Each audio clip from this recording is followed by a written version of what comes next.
నమస్తే, welcome to our channel. నేను SIT. తెలంగాణలో చూసుకున్నట్టయితే ఇప్పుడు సిట్ విచారణలు కొనసాగుతున్నాయి.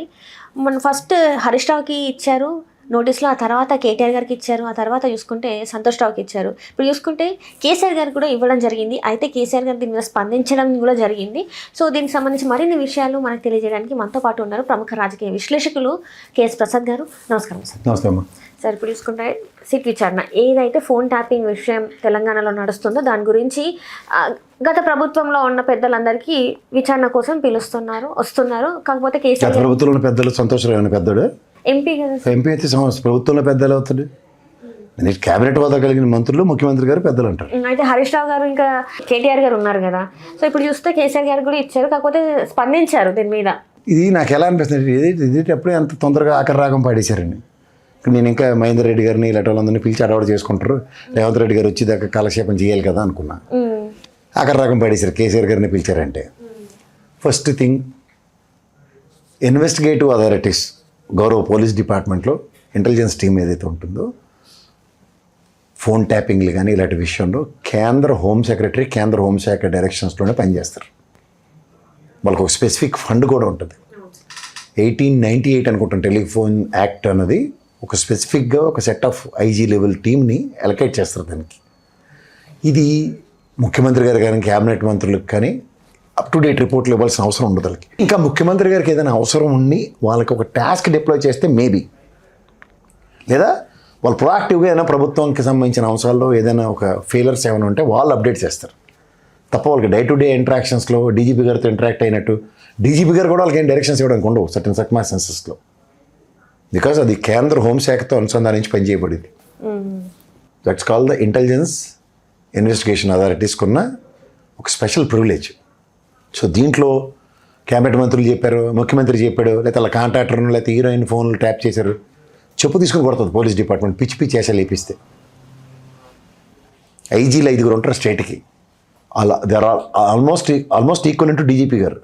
5 ఒకరికే డీజీపీ అవకాశం వస్తుంది ఆ 5 సో అంచేత వాళ్ళు ఈక్వలెంట్ అథారిటీస్, సూపర్ పవర్స్ ఉన్న ఒక హై లెవెల్ ఆఫీసర్స్ వాళ్ళు. ఏది పడితే అది ఏంది, ఇది ఒక పొలిటికల్ కంపల్షన్స్లో ఒక డిఫరెంట్ స్ట్రాటజీతో పొలిటికల్ కంపల్షన్ని పోలీస్ డిపార్ట్మెంట్ మీద ఎన్హాన్స్ చేసి అప్రోచ్ అయ్యి దాంతో చేస్తున్న ఒక పనికిమాలిన ఇన్వెస్టిగేషన్ ఇది. ఇది ఒకసారి కేంద్ర హోంసెక్రటరీ కానీ రాశారేమో కనుక్కోసారి లెటర్. అంటే వీళ్ళందరినీ విట్నెస్ లాగా జస్ట్ ఒక సాక్షి లాగానే పిలుస్తున్నారు. 6-7 గంటలు కూర్చోబెడతారు విట్నెస్లు అని చెప్పి. టైంపాసా? దాని టైంపాస్ అంటారు కదా. అక్యూజ్డ్ కాదు విట్నెస్. మీకు ఏమైనా తెలుసా లేదా అని కనుక్కున్నాను. ఏం తెలుస్తుందమ్మా నాకు అర్థం కాదే. ఇప్పుడు మా డీజీపీ గారు నా పేరు నాకు మహేందర్ రెడ్డి గారికి తెలుసు అనుకో, ఎగ్జాంపుల్ పాత డీజీపీ గారు ఎవరో మీ డీజీపీ అని జనరల్ నాలెడ్జ్ క్వశ్చన్ లాగా అడిగితే చెప్పి ఇప్పుడు శివశంకర్ రెడ్డి గారు ఆయన పేరు చెప్పావు అనుకో, చెప్పి నాకు తెలుసు అంటే అవును మా తెలంగాణ డీజీపీ గారు అండి, ఆయన వాళ్ళ పని ఏదో చేశాడట అని గుణింతలు మాడితే ఏమైనా అర్థం ఉందా? ఈ అనే గుణింతంతో కథలెళ్ళి దాన్ని తీసుకొచ్చి వాళ్ళని ఇన్వెస్టిగేట్ చేస్తున్నాం, ఇల్లు ఇన్వెస్టిగేట్ చేస్తున్నాం. ఎందుకు టైం వేస్ట్ చేస్తున్నారు? ఎందుకంటే మహేందర్ రెడ్డి గారు అప్పుడు డీజీపీ ఉన్నప్పుడు శివధర్ రెడ్డి గారు ఐజీ ఇంటెలిజెన్స్ ఉన్నారు. సో వీళ్ళిద్దరిని కూడా ఇన్వెస్టిగేట్ చేయించాలి కదా ప్రాతిపదికన. ఆయన అంటే రిటైర్ అయిన ఆఫీసరు, మేబీ ప్రాబిలిటీ ఉండొచ్చు వెళ్ళడానికి. ఈయనైతే డీజీపీ గారు కదా ఇప్పుడు, ఏ ప్రాతిపదిక మీద ఆయనే చెప్తారు సమాధానం. అలాగే కేసీఆర్ గారికి నోటీసులు ఇచ్చి కూర్చున్నంత మాత్రాన సత్యనారాయణ గారు లాంటి స్థాయి కలిగిన వ్యక్తి కేసీఆర్ గారితో పనిచేశాడు. ఆయన సత్యనారాయణ గారి స్థాయి కేసీఆర్ గారికి తెలుసు, కేసీఆర్ గారి స్థాయి సత్యనారాయణ గారికి తెలుసు. ఉదాహరణకి ఇన్వెస్టిగేషన్ ఆఫీసర్గా వెళ్ళినా సరే ఆయన తిరిగి ప్రశ్నిస్తాడు, ఏంటి సార్ మీరు ఇంటెలిజెన్స్ గురించి తెలియకుండా నా దగ్గరికి వచ్చారా అని కేసీఆర్ గారు అడిగితే ఏం చెప్తారు? ఇంటెలిజెన్స్కి ముఖ్యమంత్రి డైరెక్షన్స్ ఇస్తాడంటే ఏం చెప్తాడు ఆయన సమాధానం? సెంట్రల్ హోంశాఖ నుంచి మీకు డైరెక్షన్స్ లేకుండా మీరు పనిచేస్తారా ఫోన్ ట్యాపింగ్లో నేను అని ఆయన ప్రశ్నించగలిగే స్థాయి ఉంటుంది కదా. కేసీఆర్ గారు అనుకుంటున్నారు, ఏమనుకుంటున్నారు? తెలంగాణ సమాజంలో 10 సంవత్సరాలు ప్రతిష్ఠించుకున్న ముఖ్యమంత్రి, ప్రజలు ప్రతిష్ఠించుకున్న ముఖ్యమంత్రి.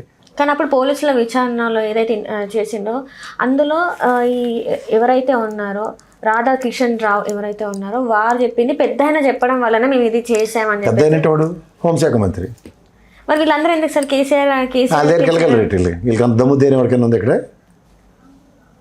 పెద్ద ఆయన అంటే నీకు నచ్చిన పెద్ద ఆయన ఇంటర్ప్రిటేట్ చేసేస్తే చాలా మంది అంటే శాటిలైట్ మీడియాలో కూడా ఏం చెప్తున్నారంటే పెద్దలంటే కేసీఆర్ అనే చెప్పి వాళ్ళు చెప్తున్నారు కదా. వాళ్ళకి చదువుకున్నారేమో కనుక్కోసారి వాళ్ళకి డిగ్రీలు సర్టిఫికేట్లో ఒకసారి ప్రజలకు సబ్మిట్ చేయమని చెప్పు ఒరిజినల్స్ చేసి అప్పుడు మీరు మాట్లాడమన్నారు. అడ్డమైన పేలాపంలో కుల ప్రాతిపదిక మీద వచ్చిన జర్నలిజం డిగ్రీలు ఇంట్లో పెట్టి ఒరిజినల్ జర్నలిజం డిగ్రీలు ఉంటే చూపించి మాట్లాడమన్నారు.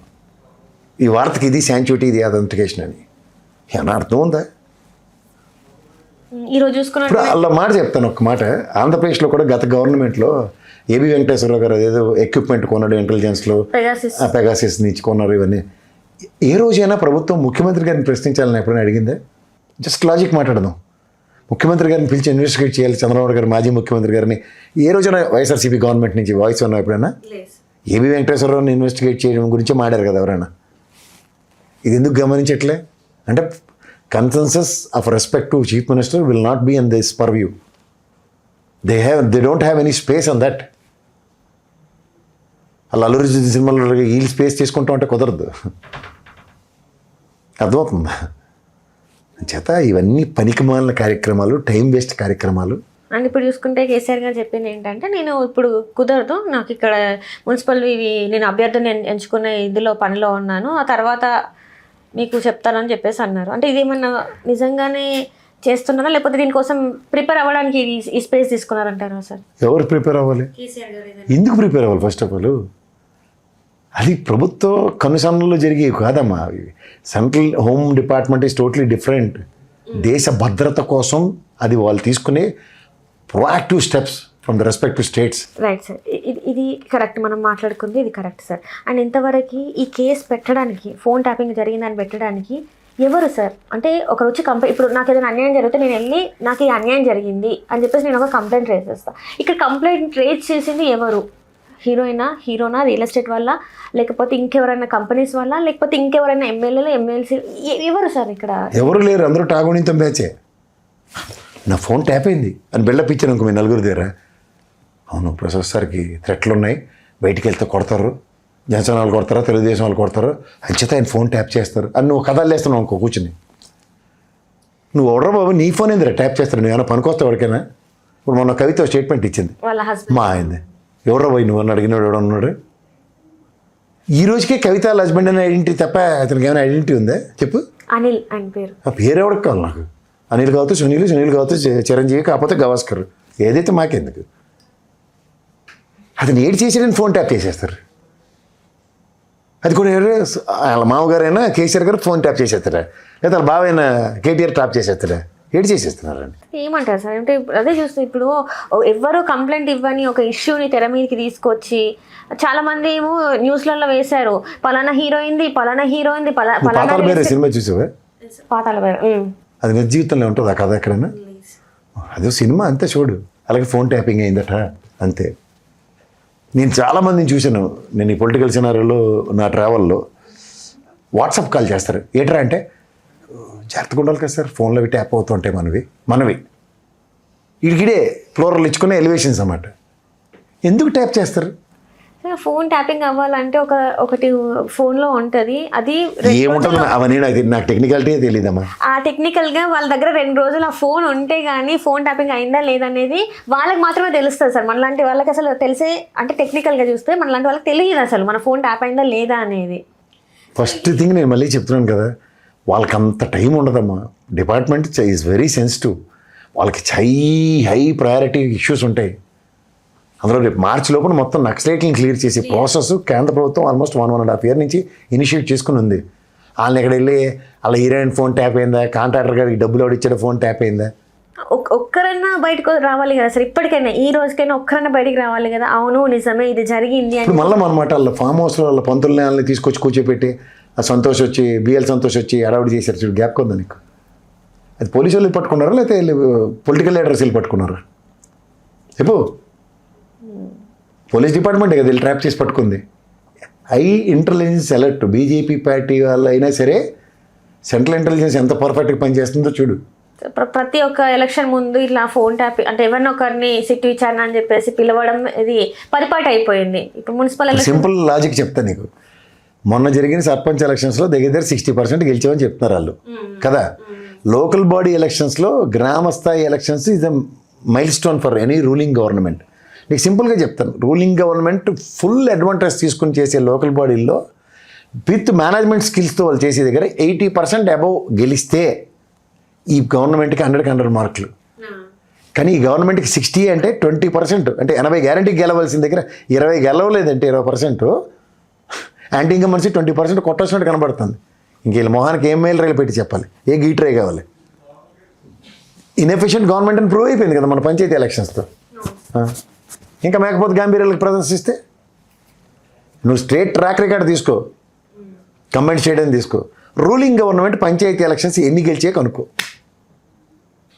80% అబోవే రూలింగ్ గవర్నమెంట్ గెలిచి తీరుతుంది. కానీ వాళ్ళు చెప్పేది ఏంటంటే మేము 80% గెలిచినాము, కావాలంటే మీడియాని చూపెట్టట్లేదని చెప్పేసి మాట్లాడుతుంది. ఫోన్ మీకున్న మీడియా ఉంది కదా, ఈ తపేల ఛానల్ కిరసనలో రెడీగా ఉంటాడు కదా, మీకు జహాపనా తుజ గ్రేట్ అని తిరుగుతున్నాడు కదా మీ వెనకట్ల. మరి ఆయన చూపించట్లే. ఇప్పుడు ఇక్కడ కూడా వాళ్ళు 80% మొత్తం పైన గెలుస్తాము అని చెప్పేసి మాట్లాడుతున్నారు. అంటే ఇది కరెక్ట్ అంటారా సార్? ఇది సమ్మక్క సారక్క జాతర ముందు ఈ నోటిఫికేషన్ అంటే ఖచ్చితంగా ఇది మున్సిపల్ రిలీజ్ చేయడం కరెక్ట్ అంటారా సార్? అబ్సల్యూట్లీ రాంగ్ అంటాను. ఇప్పుడు ఎంత టైం ఉంది?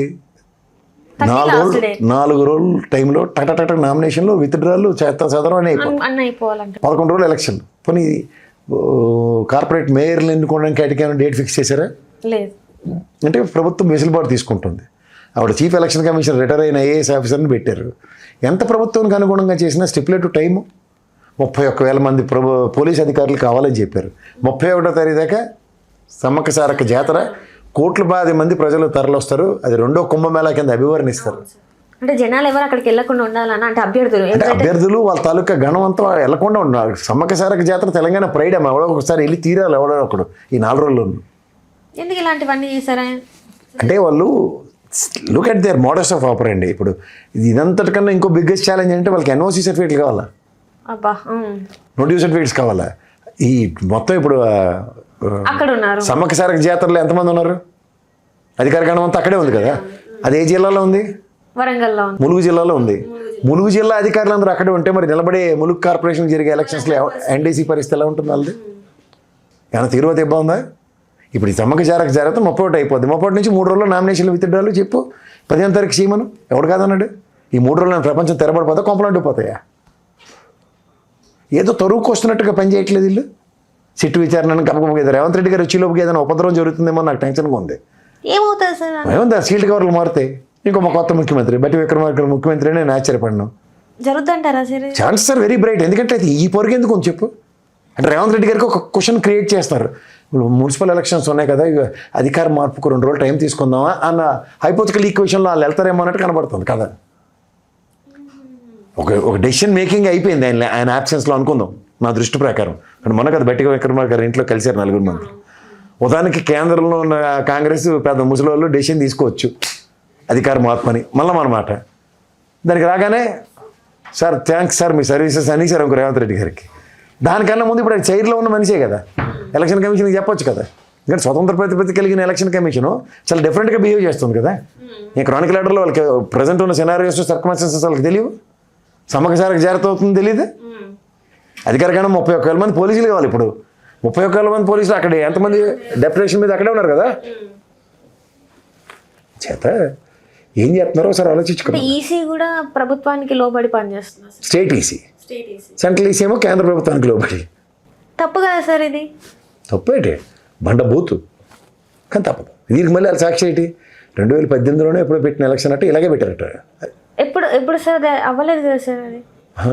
కేసీఆర్ గారు 10 ఇయర్లో సేమ్ ఇలాగే 4 రోజులు ఇచ్చారు నామినేషన్కి విత్డ్రాల్కి. సేమ్ ఇలాగే 10 రోజుల్లోనే ఎలక్షన్ పెట్టారు. మేము అంతే. కానీ అప్పుడు ఇలాంటి ఫెస్టివల్ ఏం లేదు కదా సార్. అది మాట్లాడరు వాళ్ళు. ఇప్పుడు ఇది అందరు ప్రతి ఇంటి వాళ్ళందరూ వెళ్తారు అక్కడికి. వెళ్ళకుండా సమ్మక్క సారక్క జాతరకి కుటుంబ సమేతంగా వెళ్తావా? ఒకదాని లింగలింగమని బస్ టికెట్ ఆడాలి ఫ్రీ అని చెప్పి పోతావు నువ్వు? ఖచ్చితంగా కుటుంబ సమేతంగానే వెళ్తావు. అంత పెద్ద పండగని వదిలేసుకొని తెరసనారి నువ్వు కుటుంబంతో వెళ్తావా? అక్కడ వెళ్ళిపోతావు సమ్మక్క సారక్క జాతరకి. మరి ఎవరినని అడుగు, మన పిల్లల్ని ఎవరినని అడుగు. ఇది ఎక్కడ విడ్డోరు నాకు అర్థం కాదు. అందులో ఒకటి కార్పొరేటర్ నిలబడతాడు, ఒకడే వెళ్తాడు ఫ్యామిలీని. ఆడితో పాటు ఉన్న 10 మంది పోవాలి కదా. మరి క్యాంపెయినింగ్ వాళ్ళ తాతయ్య చేస్తాడు వచ్చి. ఓ రోజు పోయినట్టే కదా అడికి ఉన్న స్టిపులేటివ్ టైంలో. ఒక పక్క బీఫామ్ ఇవ్వండి సార్ అని ఆఫీస్ చుట్టూ తిరుగుతాడా, ఒక పక్క నామినేషన్ తెచ్చి చేసుకుంటాడా? అంటే మీ వాళ్ళని మీరు రెడీ చేసేసి అసలు మంత్రులే ఆల్రెడీ లీక్ ఇచ్చారు ఈ డేట్కి వచ్చేస్తుంది నోటిఫికేషన్ అని. మరి ఎలక్షన్ కమిషన్ పంతానికైనా పోయి ఇంకో రోజు మాట్లాడచ్చు కదా. Same copy cat kill the rate అన్నట్టు సేమ్ టు సేమ్ కాపీ కొట్టేస్తుంది ఎలక్షన్ కమిషన్. అమ్మ వీళ్ళకి ముందు ఎట్లా తెలుస్తుంది సార్? అదే కదా వీళ్ళ చేతిలోనే ఉంది. అక్కడి నుంచి తోలుబొమ్మలాట ఆడిస్తాను రేవంత్ రెడ్డి, ఎలక్షన్ నోటిఫికేషన్ ఇచ్చిండి గబగబా. వచ్చేసరికి నాకు ఎయిట్ వద్ద భయంగా ఉంది, చూద్దాం తర్వాత సంగతి. 10 రోజులు టైం వర్కింగే కదా, అది లాజిక్. ఈసారి కానివ్వండి అని బయట విక్రమార్క సరే కానివ్వండి అని చెప్పి ఉంటారు చిట్చాట్లలో. సో ఈసారి ఎన్ని విచారణలకి ఎంతమందిని పిలిచినా కూడా ఈసారి టైం వేస్ట్ తప్ప ఇంకేం లేదంటారు. Right sir, right, thank you so much sir. Hello, Telugu రాజ్యం ఛానల్ చూస్తున్నారా? సామాజిక, రాజకీయ, జీవన చిత్రణే తెలుగు రాజ్యం. అతిశయోక్తులు, అసత్యాలు ఉండవు. రాజకీయ కోణం కాదు, ప్రజా కోణమే కొలబద్ద. తెలుగు రాజ్యం వీక్షణ మీ ఉత్తమ అభిరుచికి నిదర్శనం.